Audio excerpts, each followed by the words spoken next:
আবু সাইদ খুদরি রাদিয়াল্লাহু আনহু থেকে বর্ণিত, তিনি বলেন, নবী সাল্লাল্লাহু আলাইহি ওয়াসাল্লাম বলেছেন, কিয়ামতের দিন মৃত্যুকে আনা হবে একটি কালোর মাঝে সাদা লোম বিশিষ্ট মেষ বা বেড়ার আকারে।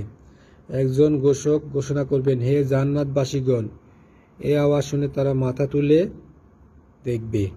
ঘোষক বলবে, তোমরা কি একে চেনো? তারা বলবে, হ্যাঁ, এ তো মৃত্যু। আসলে তাদের প্রত্যেকে মৃত্যুর সময় তাকে দেখেছিল। তারপর সে ডাক দিবে, হে জান্নাতবাসী। এই ডাক শুনে তারা মাথা তুলে দেখবে। ঘোষক বলবে, তোমরা কি একে চেনো? তারা জবাব দেবে, হ্যাঁ, এই তো মৃত্যু। আসলে তাদের প্রত্যেককে মৃত্যুর সময় তাকে দেখেছিল। তখন তাকে জবাই করা হবে। তারপর এই ঘোষক বলবে, হে জান্নাতবাসীগণ, তোমরা নিশ্চিতে জান্নাতে বসবাস করো, আর কখনো তোমাদের মৃত্যু হবে না। হে জাহান্নামবাসীগণ, তোমরা জাহান্নামে বসবাস করতে থাকো, তোমাদের আর কখনো মৃত্যু হবে না।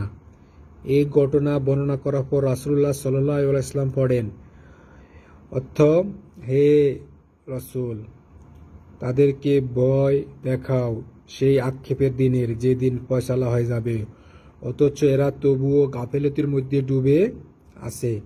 দুনিয়াবাসী এখনো গাফেলতির সাগরে হাবুডুবু খাচ্ছে, তারা এখনো ঈমান আনছে না।